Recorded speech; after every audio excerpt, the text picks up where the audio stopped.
దేవుని నామమున అందరికీ వందనములు. వర్తమానంలోనికి వెళ్ళక మునుపు యోహాను సువార్త 4వ అధ్యాయము 24వ వచనం అందరం కలిసి చదువుకుందాం.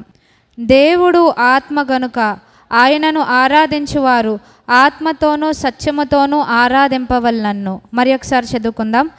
దేవుడు ఆత్మ గనుక ఆయనను ఆరాధించువారు ఆత్మతోనూ సత్యముతోనూ ఆరాధింపవలెనన్ను.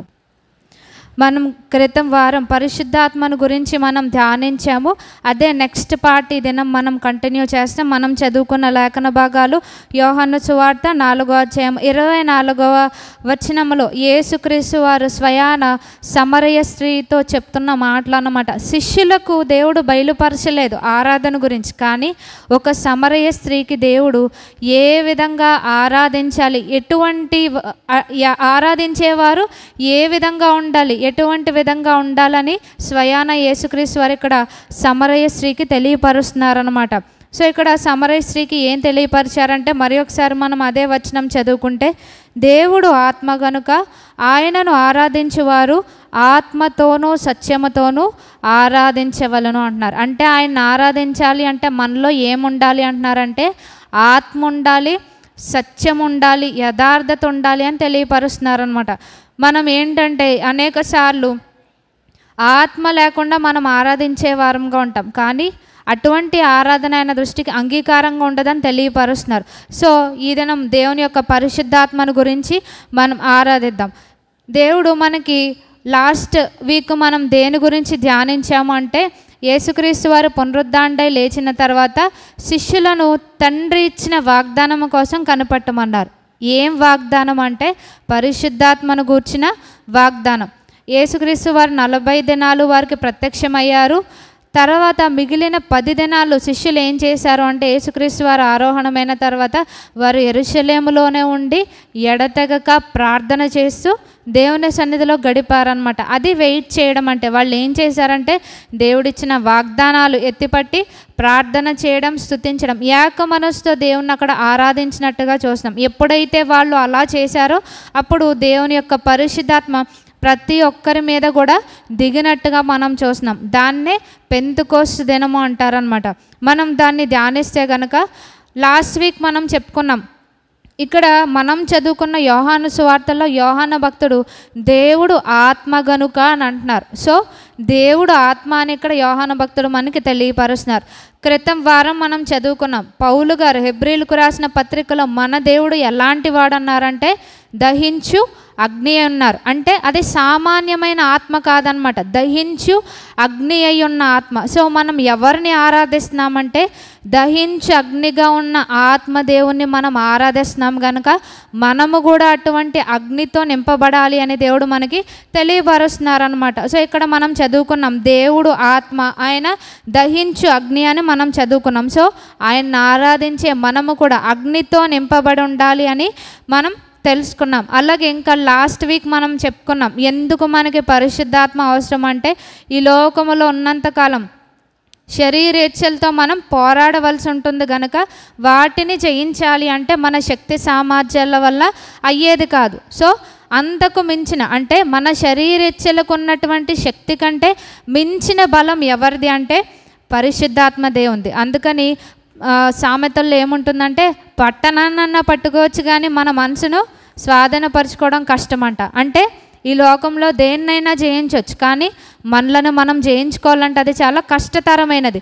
సో అంత బలమైనది జయించాలి అంటే అంతకు మించి బలమైనది ఏంటంటే పరిశుద్ధాత్మ శక్తి. సో మన యొక్క శరీరకి ఇచ్చలను జయించాలి అని అంటే మనకి పరిశుద్ధాత్మ శక్తి అవసరం. ఇంకొకటి ఎందుకు అనంటే, యెహెజ్కేలు గ్రంథంలో యెహెజ్కేలు భక్తునికి దేవుడు దర్శనాన్ని చూపించారు, ఎండిన ఎముకలకు జీవాన్ని ఇచ్చారు. మన జీవితంలో అనేకమైన విషయాల్లో ఎండిపోయిన స్థితిలో మనం ఉంటాం. సో వాటిని తిరిగి చిగురింప చేసేది, మరలా జీవింప చేయడానికి పరిశుద్ధాత్మ శక్తి అవసరం. అది ఆరోగ్య విషయమైనా పరిస్థితుల విషయమైనా ఏదైనప్పటికీ. అలాగే అదే యెహెజ్కేలు గ్రంథం 37వ అధ్యాయంలో ఇంకొకటి కూడా దేవుడు చూపించారు. ఏంటి అంటే సమాధులు చూపించారనమాట. ఇంకా సమాధి అని అంటే ఇంకా మరలా బ్రతికే ఛాన్స్ లేదన్నమాట. ఎప్పుడు అంటే జీవం పోయాక సమాధిలో పడతారు.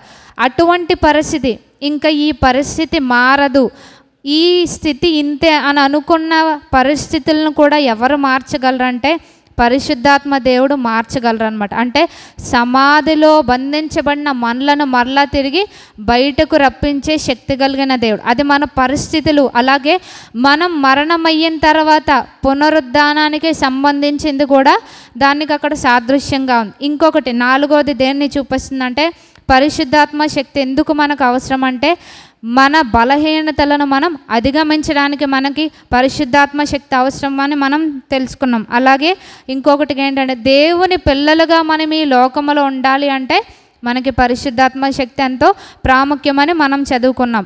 లాస్ట్ వీక్ మనం ధ్యానించిన అంశాలు ఇవి. ఈ దినం మనం ధ్యానించేది ఏంటి అంటే ఎందుకు మనకి పరిశుద్ధాత్మ అవసరం, పరిశుద్ధాత్మ కార్యాలు మన జీవితంలో ఏంటనేది ఫస్ట్ వీక్ కంటిన్యూషనే మనం ఈ యొక్క వారం మనం ధ్యానించుకుంటాం. మనం చేసే భక్తి అసలు మన గోల్ ఏంటి అంటే దేవుని రాజ్యాన్ని స్వతంత్రించుకోవడం. దేవుని రాజ్యాన్ని స్వతంత్రించుకోవడం అంటే మనం రెగ్యులర్గా బైబిల్ చదవడం ద్వారా, ప్రార్థన చేయడం ద్వారా, మందిరానికి రావడం ద్వారా, మన అర్పణలు అర్పించడం ద్వారా, నీతి క్రియలు చేయడం ద్వారా మనం పరలోక రాజ్యానికి వెళ్ళలేము. అవన్నీ ఉండాలి. కానీ మొదటిగా మనకు ఉండవలసింది ఏమని తెలియపరుస్తున్నారంటే అంటే ఆత్మతో మనం ఆయన్ని ఆరాధించాలి అంటే మనం ఏ విధంగా ఆత్మను పొందుకోవాలన్న స్టార్టింగ్ పాయింట్ నుంచి మనం వద్దాం. ఇదే యోహాను సువార్త 3వ అధ్యాయం మనం చూస్తే యోహాను సువార్త 3వ అధ్యాయము పేజ్ నెంబర్ 82. సో మన గోల్ ఏంటి అని మనం చెప్పుకున్నామంటే మనం అసలు ఎందుకు ఈ యొక్క భక్తిని ఆచరిస్తున్నాము అంటే దేవుని రాజ్యాన్ని చేరుకోవడానికి. సో ఏ విధంగా మనం చేరుకుంటామంటే యోహాను సువార్త 3వ అధ్యాయము 5వ వచనం మనం చూస్తే యేసు ఇట్లనెను, ఒకడు నీటి మూలముగాను ఆత్మ మూలముగాను జన్మించితేనే కానీ దేవుని రాజ్యములో ప్రవేశింపలేడని నీతో నిశ్చయముగా చెప్పుచున్నాను. ఇది ఎవరు చెప్తున్న మాటలంటే యేసుక్రీస్తు వారు నికోదేము గారికి చెప్తున్నారన్నమాట. ఈయన కూడా నికోదేము గారు కూడా ఎవరంటే ఈయన కూడా టీచర్ అన్నమాట. కానీ ఈయన అడుగుతున్నారు యేసుక్రీస్తు వారిని. అంతగా ధర్మశాస్త్రాన్ని బోధించి ఆయనకు కూడా డౌట్ వచ్చిందనమాట. ఏమనంటే దేవుని రాజ్యాన్ని చేరుకోవాలంటే ఏం చేయాలి అన్నారు. అప్పుడు యేసుక్రీస్తు వారు ఏం చెప్పాలంటే క్రొత్తగా జన్మించాలి అని. ఈ క్రొత్తగా జన్మించడం అనే దాంట్లో 2 విషయాలు ఉన్నాయి. మొదటిగా ఏంటంటే నీటి మూలముగా జన్మించాలి, అది బాప్తిస్మానికి సాదృశ్యంగా ఉన్నది. రెండోది ఏంటంటే ఆత్మ మూలముగా జన్మించాలి, అంటే పరిశుద్ధాత్మ శక్తిని మనం పొందుకున్నప్పుడు మనం అంటే నీటి మూలముగా జన్మించడం ప్లస్ ఆత్మ మూలంగా జన్మించడం ఈజ్ ఈక్వల్ టు దేవుని రాజ్యం అన్నమాట. అప్పుడే మనం దేవుని రాజ్యాన్ని స్వతంత్రించుకోగలం. మనకి బేసిక్ ఫార్ములా సూత్రం ఇదన్నమాట. ప్రాథమిక సత్యం ఏంటి అంటే మనం అది పునాదే అని చెప్పుకోవచ్చు, ఏదైనా అనుకోవచ్చు. మొదటిగా ఉండవలసింది ఏంటంటే మారు మనసు పాపక్షమాపణ. అది దేని ద్వారా అంటే నీటి బాప్తీసం ద్వారా. రెండోదిగా మనకి ఏం కావాలి అంటే ఆత్మ మూలముగా మనం జన్మించాలి అని ప్రభువారు తెలియపరుస్తున్నారు. సో మనం ఏం చేస్తాము అని అంటే నీటి మూలంగా జన్మించాం, అక్కడితో మనం ఆపేస్తాం. మనకి ఇంకా తర్వాత సీరియస్నెస్ ఉండదు. కానీ రెండవదిగా ఏముండాలి అంటే ఆత్మ మూలంగా జన్మించాలి అంటున్నారు. మొదటిగా చెప్పుకున్నాం. మనకి ఇప్పుడు ప్రిన్సిపల్ ఏంటో ఫార్ములా ఏంటో తెలిసింది. దేవుని రాజ్యానికి వెళ్ళాలి అంటే నీటి మూలంగా జన్మించాలి, ఆత్మ మూలంగా జన్మించాలి. సో మనకి ప్రిన్సిపల్ అయితే వచ్చింది. సో మనం ఏం చేయాలి అని అంటే ఏ విధంగా మనం ఆత్మ మూలముగా జన్మించగలం, ఏ విధంగా లేకపోతే పరిశుద్ధాత్మ శక్తిని మనం పొందుకోగలం అంటే మొదటిగా ప్రతినిత్యం దేవుని వాక్యాన్ని మనం ధ్యానించాలన్నమాట. మనం ఏం చేస్తామంటే సామాన్యంగా చదువుకుంటూ వెళ్తాం, కానీ అది కుదరదంటున్నారు. ఏమంటున్నారంటే అందుకని దావీదు భక్తుడు ఏమన్నారంటే దివారాత్రాలు కూడా దాన్ని మనం ధ్యానించాలంట. రెండవదిగా ఏం చేయాలంటే ధ్యానించి పక్కన పడేయడం కాదు, దాన్ని మనం అంగీకరించాలి. దాన్ని మన జీవితంలో మనం అభ్యాసనం కలిగి ఉండాలని మనకి తెలియపరుస్తున్నారు. ఎందుకు వాక్యమే చదవాలి అని అంటే మనం ఇదే యోహాను సువార్త 6వ అధ్యాయం మనం చూస్తే యోహాను సువార్త 6వ అధ్యాయము పేజ్ నెంబర్ 86. దేవుని ఆత్మకి అలాగే పరిశుద్ధాత్మకి దేవుని వాక్యానికి ఉన్న సంబంధం ఇక్కడ మనకి తెలుస్తుంది. యోహాను సువార్త 6వ అధ్యాయము 63వ వచనం. ఆత్మయే జీవింపచేయుచున్నది, శరీరము కేవలము నిష్ప్రయోజనము. నేను మీతో చెప్పి ఉన్న మాటలు ఆత్మయు జీవమునై ఉన్నవి. సో ఇక్కడ యేసుక్రీస్తు వారి మాటలు అంటే దేవుని మాటలు ఏమి అంటున్నారంటే ఇవి ఆత్మ జీవమునిచ్చేవి అంట. అంటే ఎప్పుడైతే మనం దేవుని వాక్యాన్ని ప్రతి దినము కూడా తప్పకుండా ధ్యానిస్తూ ఉంటామో, దాన్ని మన జీవితంలో మనం అభ్యాసనం చేసుకుంటూ ఉంటామో, ఆయన ఇచ్చే ఆత్మను మనం పొందుకుంటామన్నమాట. అంటే అది మన జీవితంలో కార్యం జరిగించేదిగా ఉంటుంది. రెండోదిగా మనం ఏం చెప్పుకున్నామంటే విధేయత ఉండాలి అని. అంటే ఒక వచనం, ఒక వాక్య భాగం మనం చదివాము అని అంటే అది మన జీవితాల్లో మనం అభ్యాసనం చేసుకోవాలన్నమాట. అందుకని యాకోబు భక్తుడు ఏమన్నారంటే విని మర్చిపోయే వాళ్ళు ఏ విధంగా ఉంటారంటే అద్దం ముందు చూసుకొని మర్చిపోయే వాళ్ళుగా ఉంటారంట. కానీ ఎప్పుడైతే మన వాక్యాన్ని దేంతో పోలుస్తారంటే అద్దంతో పోలుస్తారు. సో ఎప్పుడైతే మనకి దేవుని వాక్యం అందించబడుతుందో మన ముందు ఒక అద్దం ఉంటుందన్నమాట. ఆ యొక్క దేవుని యొక్క అద్దంలో మనలను మనం చూసుకున్నప్పుడు మన వాస్తవ స్థితి ఏ విధంగా ఉందో వాక్యం ద్వారా దేవుడు మనకి వెల్లడి చేస్తారనమాట. కొన్ని ఏరియాస్ మనకి తెలియకపోవచ్చు మనం ఏ విధంగా ఉన్నామో, కానీ రహస్యమైనది ఏది కూడా ఆయన దగ్గర లేదనమాట. మన వాస్తవ స్థితి ఏ విధంగా ఉందో ప్రతిదీ కూడా దేవుని వాక్యం ద్వారా మనకి బయలుపరచబడుతూ ఉంటుంది. సో ఎందుకు అని అంటే మనం చెప్పుకున్నాం, మనం ఎప్పుడూ కూడా మనలను దేంతో నింపుకుంటూ ఉంటామంటే మనతోనూ లోకానుసారమైన వాటితో మనలను మనం నింపుకుంటాం. మనం ప్రాక్టికల్గా దీన్ని చూడాలి అంటే మనం కొన్ని వస్తువుల ద్వారా దాన్ని మనం చూద్దాం. సో దేవుడు మనకి ఏం తెలియపరుస్తున్నారంటే 2 కొరింథీయులకు రాసిన పత్రికలో మనమంతా కూడా మంటి ఘటాలు అని ప్రభువారు తెలియపరుస్తున్నారు. సో ఇక్కడ మన దగ్గరున్న ఈ జార్ చూసుకుంటే ఇది మనం అనుకుందాం, ఎవరికి వాళ్ళం మనము ఒక జార్ అనుకోవాలి, ఒక మంటి ఘటము అని మనం అనుకోవాలన్నమాట. సో ప్రతిదినము మనం దేంతో మనలో నింపుకుంటూ ఉంటామంటే మనం ఈ లోకంలో జీవిస్తున్నాము కనుక మనలో ఏముంటుంది అంటే ఇది అందరికీ కనిపిస్తుందని అనుకుంటున్నాను. ఇక్కడ ఏముంది అంటే సో ఇక్కడ మనం ఇది చూసే దీన్ని కాసేపు అంటే దీని వాస్తవ పేరు మనం మర్చిపోదాం.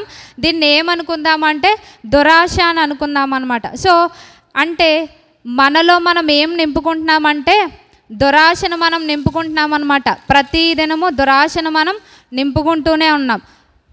అలాగే దాంతోపాటు మనం ఏం చేస్తున్నాము అంటే మనలో శరీర క్రియలు ఉంటాయన్నమాట. సో ప్రతిదినము శరీర క్రియలతో మనలను మనం ఏం చేస్తున్నాము అంటే మనలను మనం నింపుకుంటున్నాం. ఇది చాలదన్నట్టుగా మనం ఏం చేస్తామంటే దురాశలతో నింపుకుంటున్నాం, శరీరాశలతో మనలను మనం నింపుకుంటున్నాము. అలాగే దీంతోపాటు మనం చేసేది ఏంటి అంటే ప్రతిదినము కూడా వాక్యం చదువుతాం, ప్రార్థన చేస్తాం. వీటితో పాటు మన జీవితంలో ఏముంటుందంటే ఇది కూడా ఉంటుందన్నమాట. ఏం చేస్తున్నామంటే మొదటిగా మనలను మనం ఇక్కడ దురాశలతో నింపుకున్నాం. సో ఈ పాత్ర నేను అనుకుంటాను, కానీ ఈ పాత్ర ఎవరికి వాళ్ళు మీరు అనుకోవాలి. ఇక్కడ ఏముంది అంటే మనం మొదటిగా ప్రతిదినము మనం చేసేది ఏంటంటే దురాశతో నింపుకుంటాం, శరీరాశలతో నింపుకుంటాం. కానీ దాంతోపాటు ప్రతిరోజు ప్రార్థన చేస్తాం, వాక్యం చదువుకుంటాం. అలాగే ఇంకా ఏం చేస్తాము అంటే ఇదే పద్ధతి అనమాట. మనకి సైక్లిక్ ప్యాటర్న్లో వెళ్ళిపోతూ ఉంటుంది.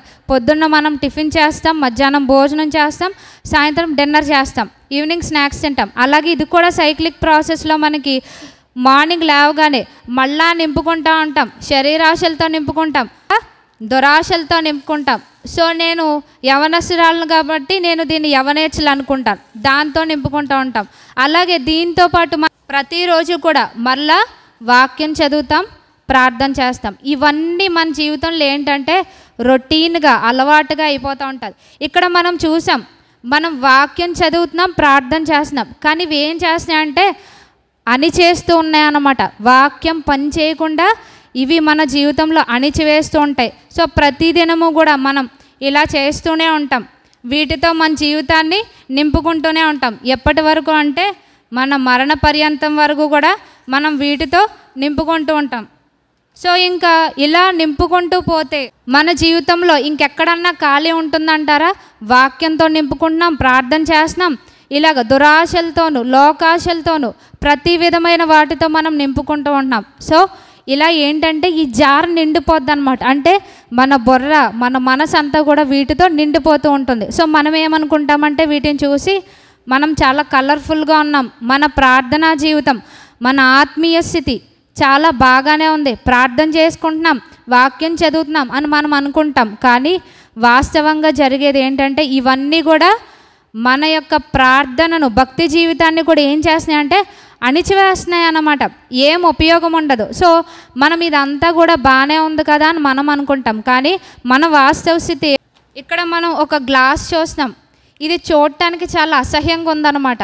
కానీ ఎప్పుడైతే మనం దేవుని యొక్క వాక్యం దగ్గరికి మనం వస్తామో దేవుడు తన వాక్యం ద్వారా మన వాస్తవ స్థితి ఈ విధంగా బయటపెడతారనమాట. అంటే ఈ విధంగా మనం ఉంటాం, అంత కల్మషంతో, లోకాశలతో మనం నిండిపోయి ఉంటాం. ఇలాంటి పాత్రలోకి మనం ఏదన్నా పదార్థాలు వేస్తామా? మనం వెయ్యం. మనం సాధారణంగా వంటగదిలో ఏదన్నా ఒక పదార్థాన్ని ఒక గిన్నెలో వేయాలంటే మనం దాన్ని చాలా శుభ్రం చేసి ఆరబెట్టి అప్పుడు వేస్తాం. కానీ మురికి పాత్రలో మనం ఏది వేయం. అంటే ఆఫ్టర్ ఆల్ పాపపు మనుషులమైన మనమే ఇటువంటి శుభ్రత పాటిస్తే మరి దేవుడు ఇటువంటి స్థితిలో ఉన్న మనలోనికి పరిశుద్ధాత్మను ఏ విధంగా ఇస్తారు? ఆయన ఇవ్వరన్నమాట. అందుకని మనం వాక్యం గురించి ఎందుకు చెప్పుకున్నామంటే ఎప్పుడైతే మనం వాక్యాన్ని ధ్యానిస్తూ ఉంటామో దేవుడు మన వాస్తవ స్థితిని మనకి బయలుపరుస్తారు. నువ్వు కలర్ఫుల్గా ఉన్నావని నువ్వు అనుకుంటావు, కానీ నీ వాస్తవ స్థితి ఎంత అసహ్యంగా పాపముతో, అపరాధములతో నువ్వు ఈ స్థితిలో ఉన్నావని దేవుడు మనకి బయలుపరుస్తారనమాట. సో మనం ఏం చేయాలి అంటే ఎప్పుడైతే వాక్యం చదువుకుంటామో, దేవుని సన్నిధిలో మనం గడుపుకుంటూ ఉంటామో, మనం ఇందాక చెప్పుకున్నాం, దీన్ని ఏం చేయాలి అంటే వాక్యం చదివినప్పుడు దేవుడు మనకి బయలుపరుస్తారు. నీలో ఈ శరీరాశలు ఉన్నాయి అన్నప్పుడు మనం చదువుకున్న ఆ తర్వాత దాన్ని అభ్యాసంలోనికి తేవాలన్నమాట. సో ఇదే ఒప్పుకొని విడిచిపెట్టడం అంటే ఇలాగే ఉంటుందన్నమాట. అందుకని సామెతల్లో ఏమన్నారంటే అతిక్రమలు దాచిపెట్టువాడు వర్ధిల్లడు. వాటిని ఒప్పుకొని మనం ఏం చేయాలంట? విడిచిపెట్టాలంట. మనకి పరిశుద్ధాత్మ శక్తి కావాలంటే మనం ఈ మురికి పాత్రలో వాక్యం చదివి ప్రార్థన చేసినట్టు దేవుడు ఇలా వెయ్యడం అనమాట. మనం ఏం చేయాలంటే వాక్యం చదువుతున్నాం, సపోజ్ మనం రోమీలకు రాసిన పత్రిక 8వ అధ్యాయమే చూస్తున్నాం. అక్కడ ఏమని ఉందంటే ఆత్మ లేనివాడు నావాడు కాదని ఉంది. సో మనం ఏం చేయాలి? ఆత్మ లేనివాడు నావాడు కాదని దేవుడు అన్నారు. పై వచనంలో ఏముంటుందంటే శరీరానుసారమైన మనసు దేవుని సంతోషపరచనేరు అని ఉంది. అంటే దేవుడు మనకి తెలియపరుస్తున్నారు, నీలో పలానా కార్యాలు ఉన్నాయి, పలానా శరీర కార్యాలు ఉన్నాయి, ఈ ఏరియాస్లో నువ్వు లోకాశలతో నిండిపోయి ఉన్నావు అని అన్నప్పుడు మనం ఏం చేయాలంటే మనలో ఉన్న వాటిని అన్నిటినీ కూడా మనం ఈ విధంగా ఏం చేయాలి అని అంటే వాటిని అన్నిటిని కూడా మనం ఎంటీ చేసుకోవాలన్నమాట. ఇలాగంతా కూడా ప్రతిదినము ఆయన వాక్యంలో మనం శుద్ధి చేసుకుంటూ ఉండాలి. ఎంతవరకు అంటే ఈ పాత్ర అంతా కూడా ఖాళీ అయిపోయే వరకు కూడా మనం ఏం చేయాలి అంటే మనం శుద్ధి చేసుకుంటూ ఉండాలి. సో ఖాళీ పాత్రగా మనం ఉండాలి. ఖాళీ పాత్రగా ఉంటే సరిపోదు, దాన్ని ఏం చేయాలి అంటే వాక్యంతో మనం నింపుకుంటూ ఉండాలి. మనకి తెలుసు అపవిత్రాత్మలు ఎక్కడికి వస్తాయి అంటే ఎక్కడైతే నీరు ఉండదో ఆ ప్రదేశాల్లోనికి అపవిత్రాత్మ రెస్ట్ తీసుకోవడానికి వస్తుందని మనం వాక్య భాగంలో చదువుకున్నాం. సో ప్రతినిత్యము మనం ఏం చేయాలి అంటే పరిశుద్ధాత్మ శక్తి కావాలంటే మన వాస్తవ స్థితిని తెలియచేసే వాక్యాన్ని మనం ధ్యానించాలి. దాని ద్వారా మనలో ఉన్న వాటిని అన్నిటినీ ఒక్కొక్కటిగా మనం తొలగించుకుంటూ ఉండాలన్నమాట. ఏది మనలో ఉందో వాటిని తొలగించుకోవడానికి మనం సిగ్గుపడకూడదు, దేవుని దగ్గర వాటిని దాచకూడదు అనమాట. ఎప్పుడైతే మనం దాస్తామో పరిశుద్ధాత్మ శక్తి మన జీవితంలో మనం పొందుకోవడానికి అది ఆటంకంగా ఉంటుంది. సో మనం ఖాళీ పాత్రగా అంటే ఖాళీ పాత్ర అంటే ఇలాగ ఉండాలని కాదు, ఎప్పుడైతే మనల్ని మనం క్లీన్ చేసుకుంటూ ఉంటామో వాక్యం ద్వారా దీన్ని మనం ఏం చేయాలి అంటే మరలా వాక్యముతో ప్రార్థనతో దాన్ని నింపుకోవాలన్నమాట. మరలా శరీరేచ్ఛలకి దురాశలకి మనం చోటు ఇవ్వకూడదు. వాక్యముతో ప్రార్థనతో ప్రతినిత్యము కూడా మనం ఈ విధంగా నింపుకుంటూ ఉండాలి. ఎప్పుడైతే మనం నింపుకుంటూ ఉంటామో దేవుడు ఏం చేస్తారంటే మనలో తన ఆత్మకార్యాన్ని జరిగిస్తూ ఉంటారంట. మనల్ని మనం దేవునికి ఇష్టమైన వాటితో నింపుకున్నప్పుడు ఆయన మనలను తన పరిశుద్ధాత్మ శక్తితో మనల్ని నింపుతూ ఉంటారు. ఎప్పుడైతే ఆయన మనల్ని ఈ విధంగా నింపుతూ ఉంటారో మనకి ఇంకా ఏముండాలి అంటే ఆయన పరిశుద్ధాత్మ శక్తిని పొందుకోవాలంటే ఆయన యొక్క ఆత్మ గురించిన తపన, ఆ దాహం మనలో ఉండాలన్నమాట. అదే యెషయా గ్రంథము 44వ అధ్యాయము 3వ వచనం చూస్తే, నేను దప్పిగల వాని మీద నీళ్లను, ఎండిన భూమి మీద ప్రవాహ జలములను కుమ్మరించెదను, నీ సంతతి మీద నా ఆత్మను కుమ్మరించెదను, నీకు పుట్టిన వారిని నేను ఆశీర్వదించను. సో ఎవరికి దేవుని ఆత్మ అని అంటున్నారంటే, ఎవరికైతే దప్పికుంటుందో వారికి మాత్రమే. అంటే వాక్యాన్ని చదవడం, దాన్ని మన జీవితంలో అభ్యాసనం చేసుకోవడం మాత్రమే కాకుండా దేవుని ఆత్మను పొందుకోవాలనే తపన, దాహం మనలో ఉండాలన్నమాట. సో ఎప్పుడైతే మనకి ఆ దాహం ఉంటుందో, దేవుడు ఏమని వాగ్దానం ఇచ్చారంటే, దప్పిగలవాని మీద నీళ్లను కుమ్మరిస్తాను, ఎండిన భూమి మీద ప్రవాహ జలములను కుమ్మరిస్తాను అని ఇక్కడ ప్రభువు వారు మనకి తెలియపరుస్తున్నారు. మూడవదిగా మనలో ఉండాల్సింది ఏంటంటే ఆత్మను గురించిన దాహం ఉండాలి. నాలుగవదిగా మనం ఏం చేయాలంటే, శిష్యులు 10 దినాలు ఏం చేశారంటే యెరూషలేములో కనిపెట్టుకుంటూ ఉన్నారనమాట. దేని కొరకు అంటే, వాగ్దానం చేయబడిన ఆత్మ కొరకు వాళ్ళు ఏం చేశారు అంటే కనిపెట్టుకున్నారు.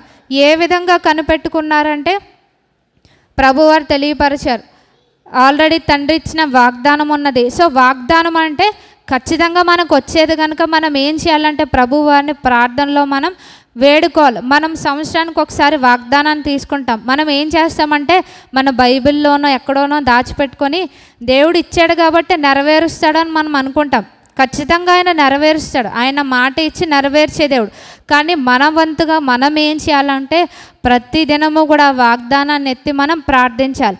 మనం జనరల్గా ఎటువంటి వాగ్దానాలు మన జీవితంలో మనం చూస్తామంటే, మనం ఏదైతే మనకి బాహ్య సంబంధమైన ఆశీర్వాదాలు మనకు వస్తాయో ఆ యొక్క వాగ్దానాలు మాత్రమే మనం దేవుని సన్నిధిలో ప్రార్థిస్తాం. ఏ విధంగా, దేవ అబ్రహామును ఆశీర్వదించావు, నన్ను ఆశీర్వదించు, నా సంతతిని విస్తరింపచే అంటాం.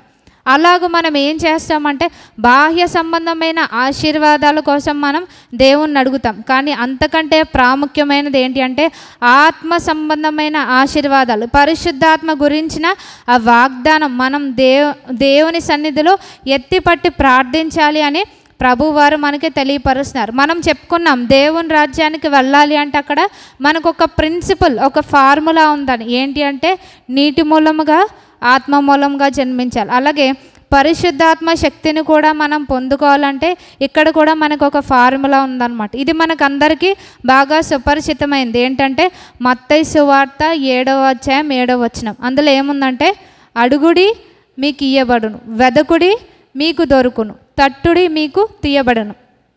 ఇంగ్లీష్ దాంట్లో మనం ఏం చెప్పుకుంటామంటే, ask and it shall be given అంటాం, seek and it shall be మనకి ఇట్ షెల్ బి ఫౌండ్, అలాగే knock it shall be open అంటాం. మనకి జనరల్గా తెలుసు ఆస్క్ అంటే 3 లెటర్ వర్డ్స్ అన్నమాట, ఏఎస్కే. అదే మనకి ఫార్ములా. అక్కడ మనకి ఏ ప్లేస్లో ఆస్క్ అంటున్నారు, ఎస్ ప్లేస్లో సీక్ అంటున్నారు, కే అంటే నాక్. అంటే మనం జనరల్గా ఏం చేస్తామంటే అడగడంతో మనం వదిలేస్తాం. కానీ అడిగి వదిలేస్తే కాదు, ఎప్పుడు అడుగుతామంటే రోజుకు ఒకసారి గుర్తొచ్చినప్పుడు, లేకపోతే 10 రోజులకు ఒకసారో ఇలా దేవుని సన్నిధానంలోనికి వచ్చినప్పుడు మన వాగ్దానం, పరిశుద్ధాత్మను గురించిన వాగ్దానం అడగడం కాదు. ఎప్పుడు అనంటే దేవుడు మనకిచ్చే పర్యంతం వరకు కూడా మనం ఏం చేయాలి అంటున్నారంటే అడుగుతూనే ఉండాలంట. మనకి ఏదన్నా అత్యవసరమైతే మనం ఏ విధంగా గవర్నమెంట్ ఆఫీస్ దగ్గర మనం ఏదన్నా అప్లికేషన్ పెడితే మనం ఏం చేస్తామంటే పదే పదే తిరుగుతూ ఉంటాం. అలాగే పరిశుద్ధాత్మ గురించి కూడా మనం ఏం చేయాలంటే పదే పదే దేవుణ్ణి అడగాలన్నమాట. ఆయన దగ్గర తట్టాలి, వెదకాలి, అప్పుడు మాత్రమే మనకు వస్తుంది అని ప్రభువారు తెలియపరుస్తున్నారు. సో మనం ఈ విధంగా అడిగినప్పుడు, ఎప్పుడైతే మనం అడుగుతూ ఉంటామో, వెతుకుతూ ఉంటామో, దేవుడు ఏం చేస్తారు అంటే మనలను, దీన్ని మనం కాసేపు పరిశుద్ధాత్మ అనుకుందాం. మనం వాక్యం చదువుతున్నాం, ప్రార్థన చేస్తున్నాం, దేవుడిచ్చిన వాగ్దానాలతో మనం ఎత్తి పట్టుకున్నప్పుడు దేవుడు ఏం చేస్తారంటే మనలను తన పరిశుద్ధాత్మ శక్తితో ఇలాగ మనలను నింపుతూ ఉంటారనమాట. సో ఇది వన్ టైం ఫిల్లింగ్ కాదనమాట. ఎప్పుడు అంటే మన మరణ పర్యంతం వరకు కూడా ఇది జరుగుతూ ఉండాలి. ఈ దినం నేను పరిశుద్ధాత్మ శక్తిని అడిగాను అంటే కుదరదు. ఏం చేయాలంటే రేపు కూడా ఆ దినానికి కావాల్సినటువంటి శక్తి మనం అడగాలి. సో మన మరణ పర్యంతం వరకు కూడా మనం దేనితో నింపబడాలి అంటే ఈ యొక్క ఘట్టము జార్ అనేది దేంతో నింపబడాలి అంటే పరిశుద్ధాత్మ శక్తితో నింపబడాలి అని ప్రభువారు మనకి తెలియపరుస్తున్నారనమాట. సో మనం చెప్పుకున్నాం ఏ విధంగా మనకి పరిశుద్ధాత్మ శక్తి వస్తుంది అంటే ఎప్పుడైతే మనలో ఉన్న శరీర ఆశలు కానీ అలాగే దురాశలు కానీ లోకానుసారమైన జీవితాన్ని కానీ మనం విడిచిపెట్టినప్పుడు వాటిని వాక్య వెలుగులో మనం తొలగించుకుంటూ ఉన్నప్పుడు దేవుడు ఏం చేస్తారు అంటే మనలో ఉన్న ఆ వాస్తవ స్థితి మనకి చూపించి సరి చేసుకోమని దేవుడు మనకి తెలియపరుస్తూ ఉంటారు. దేవుడు మనకి తెలియపరిచినప్పుడు మనం ఏం చేయాలంటే వాటినన్నిటిని కూడా ఇందాక మనం చూసాం ఒక్కొక్కటిగా మనం తొలగించుకుంటూ ఉండాలి. తొలగించుకున్న తర్వాత దేవుని యొక్క ఆత్మ కొరకైన దప్పిక మనలో ఉండాలి. అలాగే దానితో పాటు ఆయన సన్నిధిలో శిష్యుల వలె మనం ఎదురు చూడాలి అని తెలియపరుస్తున్నారు. ఆయన ఇచ్చిన వాగ్దానాలు మనం ఎత్తిపట్టి ప్రార్థించాలి, ఆయన సన్నిధిలో కనిపెట్టుకోవాలి అని తెలియపరుస్తున్నారు. ఇంతవరకు మనం ధ్యానించుకున్నాం. అలాగే పరిశుద్ధాత్మ మన జీవితంలో రావడం ద్వారా మనలో జరిగే కార్యాలు ఏంటంటే ఈ దినం ఒకే ఒకటి మనం ధ్యానించుకుందాం. 2 తెస్సలోనికైలకు రాసిన పత్రిక 2వ అధ్యాయము 2 తెస్సలోనికైలకు రాసిన 2వ పత్రిక 2వ అధ్యాయము 13వ వచనం మొదటి 2 లైన్లు చదువుకుందాం. ప్రభువు వలన ప్రేమింపబడిన సహోదరులారా, ఆత్మ మిమ్మును పరిశుద్ధపరచట వలన, ఇక్కడ పరిశుద్ధాత్మ మనలోనికి రావడం ద్వారా జరిగే కార్యం ఏంటి అంటే మనలను పరిశుద్ధపరుస్తూ ఉంటుందన్నమాట. మనం ఈ దినం స్నానం చేసామనుకోండి, ఈ దినం చేసామని మళ్ళా రేపు చేయకుండా ఉంటామా? ఉండం, ప్రతిరోజు చేస్తాం. ఎందుకనంటే మనం ఎక్కడ తిరిగినా ఎక్కడికి వెళ్ళకుండా ఇంట్లో ఉన్న ఆ దుమ్ము ధూళి అంతా కూడా మన మీద పడుతూ ఉంటుంది. సో మనం మలినం అవుతూనే ఉంటాం. అలాగే ఈ లోకంలో మనం జీవించినంత కాలం కూడా పాపపు మాలిన్యము, కళంకము, దుష్టత్వము మన మీద ఏలుబడి చేస్తూనే ఉంటాయి. వాటి నుంచి మనం పరిశుద్ధపరచబడాలి అంటే మనకి ఏముండాలి అంటే పరిశుద్ధాత్మ శక్తి అనేది ఉండాలి. పరిశుద్ధాత్మ ఉన్నప్పుడు అది మనల్ని ఏం చేస్తుంది అంటే పరిశుద్ధపరుస్తూ ఉంటుంది అనమాట. అంటే మనలో ఉన్న కళంకాన్ని, దుష్టత్వాన్ని ప్రతిదీ కూడా పరిశుద్ధాత్మ దేవుడు తొలగిస్తారనమాట. సో మనం అందుకని హెబ్రీలకు రాసిన పత్రికలో పౌలు గారు ఏమన్నారు అంటే దేవుణ్ణి చూడాలి అంటే మనకి ఏముండాలంటున్నారంటే పరిశుద్ధాత్మ శక్తి అవసరమని అంటున్నారు. పరిశుద్ధత లేకుండా ఎవరినూ ప్రభువును చూడనేరడు. సో దేవుని రాజ్యానికి వెళ్ళాలి అంటే పరిశుద్ధాత్మ కావాలి, దేవుణ్ణి చూడాలంటే పరిశుద్ధత కావాలి. ఏ విధంగా వస్తుందంటే పరిశుద్ధాత్మ శక్తిని మనం పొందుకోవడం ద్వారా. మనం చెప్పుకున్నాం మన యొక్క గోల్ ఏంటంటే దేవుని రాజ్యాన్ని మనం స్వతంత్రించుకోవడం. ఆయన రాకడలో ఎత్తబడ్డమైన లేకపోతే ఆయన రాకడ ఆలస్యమైతే మన మరణమే ముందైతే గనక మనం ఆయన రాజ్యాన్ని స్వతంత్రించుకోవాలంటే మనం నీటి మూలంగా ఆత్మ మూలంగా జన్మించాలి అని. మనం నీటి మూలంగా జన్మించిన వాళ్ళం ఏం చేయాలి అంటే పరిశుద్ధాత్మ కోసం మనం కనిపెట్టుకోవాలి అని ప్రభువారు తెలియపరుస్తున్నారు. రెండవదిగా ఏ విధంగా మనకి పరిశుద్ధాత్మ వస్తుందంటే ఎప్పుడైతే మనం ఆయన మాటల్ని ప్రతిదినము మనం ధ్యానిస్తూ ఉంటామో, మన జీవితంలో మనం అప్లై చేసుకుంటూ ఉంటామో, మన వాస్తవ స్థితిని దేవుని వాక్యం మనకి బయలుపరుస్తుంది. బయలుపరిచినప్పుడు మనం ఏం చేయాలి అంటే ఒక్కొక్కటి కూడా ఒప్పుకొని విడిచిపెట్టాలన్నమాట. సపోజ్ ధనాపేక్షే ఉంది, ప్రభువా నాలో ధనాపేక్ష ఉన్నది, ఈ ధనాపేక్షను నేను చంపివేయడానికి నాకు సహాయం చేయండి అని మనం నిజాయితీగా ఆయన సన్నిధిలో ఒప్పుకోవాలన్నమాట. దాన్ని మనం అభ్యాసనం చేయాలి. ఎప్పుడైతే ఆ ఏరియాస్లో మనకి శోధన వస్తుందో మనం దేవుని శక్తి మీద మనం ఆధారపడాలి. సో ఆధారపడినప్పుడు దేవుడు మన మంటిగట్టాల్లో ఉన్న దుష్టత్వాన్ని, ప్రతి విధమైన పాపాన్ని కూడా దేవుడు తొలగించడానికి దేవుడు సహాయం చేస్తారు. రెండోదిగా ఏం చేయాలి అంటే మనం వాక్యానికి విధేయత చూపించి దాన్ని అభ్యాసనం చేయాలి అని అంటున్నారు. ఇంకొకటి ఏంటి అంటే మనకి మూడవదిగా దేవుని ఆత్మ గురించిన తపన, ఆ దాహం మనకు ఉండాలి అని తెలియపరుస్తున్నారు. నాలుగవదిగా ఆ వాగ్దానాలను మనం ఎత్తిపట్టి ఆయన సన్నిధిలో ప్రార్థించాలి. అలాగే ఐదవదిగా దేవుని యొక్క పరిశుద్ధాత్మ మనలోనికి వచ్చినప్పుడు మన జీవితాల్లో జరిగే కార్యం ఏంటి అంటే ఆయన మనలను పరిశుద్ధపరుస్తూ ఉంటారనమాట. మన ఆలోచన విధానాన్ని, పరిశుద్ధాత్మ శక్తి పొందక మునుపు మన ఆలోచన విధానం ఒకలాగా ఉంటుంది. ఎప్పుడైతే మనం పరిశుద్ధాత్మ శక్తిని పొందుకుంటామో టోటల్గా దేవుడు మనల్ని ఏ విధంగా ఉండాలని కోరుకుంటున్నారో అటువంటి ఆలోచన విధానం మనకు వస్తుందన్నమాట. మనం ఎంతసేపు పరిశుద్ధాత్మ గురించి ఎంత మనం ధ్యానించుకున్నాం, కానీ పరిశుద్ధాత్మ శక్తి మనకి లేకపోతే మనకి నూతన జన్మ అనేది ఉండదన్నమాట. అలాగే ఇంకొకటి ఏంటి అంటే పాపం పైన మనకి అధికారం, విజయం మనకు ఉండదు. ఎప్పుడైతే పరిశుద్ధాత్మను మనం పొందుకుంటామో పాపం పైన మనం విజయాన్ని పొందగలం. మూడవదిగా మనం పరిశుద్ధపరచబడలేం. చెప్పుకున్నాం ఇందాక, పరిశుద్ధాత్మ యొక్క కార్యం ఏంటి అంటే మనలను పరిశుద్ధపరుస్తుంది అని. సో పరిశుద్ధాత్మ లేనప్పుడు పరిశుద్ధాత్మ కార్యం అనేది మనలో ఉండదన్నమాట. సో ఇవన్నీ కలిపితే మనం దేవుని రాజ్యానికి వెళ్ళమని. సో ఇలాంటి స్థితిలో మనం ఉండకూడదు అని అంటే, పరిశుద్ధమైన జీవితం కలిగి ఉండాలి అంటే మనకి కావాల్సింది ఏంటి అంటే దేవుని పరిశుద్ధాత్మ శక్తి ఎంతో ప్రాముఖ్యమని తెలియపరుస్తున్నారు. అందుకే ప్రభువారు శిష్యులకు ప్రత్యేకంగా చెప్పింది ఏంటి అంటే వాగ్దానం కోసం కనిపెట్టుకోండి అన్నారు. ఇంకా దేని గురించి ఎదురు చూడమని చెప్పలేదు. నువ్వు ఎప్పుడు వస్తావు ప్రభా, నువ్వు వచ్చే టైంకి సూచనలు ఏంటి, ఇశ్రాయేలుకు మరలా రాజ్యాన్ని ఇస్తావా అంటే అవన్నీ కూడా తండ్రి స్వాధీనంలో ఉన్నాయి, మీరు మాత్రం ఆయన ఇచ్చిన వాగ్దానం కోసం కనిపెట్టుకోండి అని చెప్పారు. సో మనము కూడా ఏం చేయాలి అంటే ప్రతిదినము కూడా ఆయన ఇచ్చే పరిశుద్ధాత్మ శక్తిని మన జీవితంలో మనం పొందుకోవాలని దేవుడు మనకి తెలియపరుస్తున్నారు. సో ఎప్పుడైతే మనం పరిశుద్ధాత్మ శక్తిని పొందుకుంటామో మొదటిగా మనం చదువుకున్న లేఖన భాగాలు ఏంటంటే ఆత్మతో ఆరాధించేవారు. మనం ఆ సంఖ్యలో ఉంటాం, ఆత్మతో మనం ఆయన్ని ఆరాధించగలం. అప్పుడే మన ఆరాధన ఆయన దృష్టికి అంగీకారంగా ఉంటుంది. దేవుడు అటువంటి కృపలను మనకు అనుగ్రహించునుగాక. ఆమేన్. ప్రార్థన చేసుకుందాం. మహాపరిశుద్ధుడైన మా తండ్రి, గడిచిన వారమంతా మీరు ఎక్కడైనా కాపాడి భద్రపరిచి నన్ను ప్రతి ఒక్కరిని క్షేమంగా సజీవ లెక్కలో ఉంచారు. మీకు వందనాలు స్తోత్రాలు చెల్లిస్తున్నాం నాయన తండ్రి. మరి నేను కూడా నాయన తండ్రి ప్రభా ఆత్మ లేకుండా పెదవులతో ఆరాధిస్తూ నాయన తండ్రి ప్రభా నన్ను నేను మోసపుచ్చుకొంచున్నాను, దయతో క్షమించి మన్నించండి. మీ యొక్క ఆత్మను పొందుకొని నాయన తండ్రి మరి నాయన మీకు ఇష్టంగా ఆరాధించటకు సహాయం దయచేయమని వేడుకున్నాను నాయన. ఏ విధంగా పరిశుద్ధాత్మ శక్తిని పొందుకోవాలో మీరు తెలియపరిచారు ప్రభా. మీరు ఇచ్చిన మాటలను ప్రతిదినము ధ్యానిస్తూ దాన్ని నా జీవితంలో నేను అభ్యాసనం చేసుకునే కృప దయచేయండి. యేసయ్యా మీరు నా వాస్తవ స్థితిని నాకు చూపించినప్పుడు నేను కప్పుకొనకుండా వాటిని ఒప్పుకొని నాయన తండ్రి పశ్చాత్తాపపడి విడిచిపెట్టే అటువంటి మనసును నాకు దయచేయండి. అలాగే ప్రభా ఆత్మ కొరకైన దాహాన్ని దయచేయమని వేడుకున్నా. మరి నాయన తండ్రి పరలోకమందున్న మీ తండ్రి తన అడుగు వారికి పరిశుద్ధాత్మను ఎంతో నిశ్చయముగా అనుగ్రహించినని మీరు వాగ్దానం ఇచ్చారు.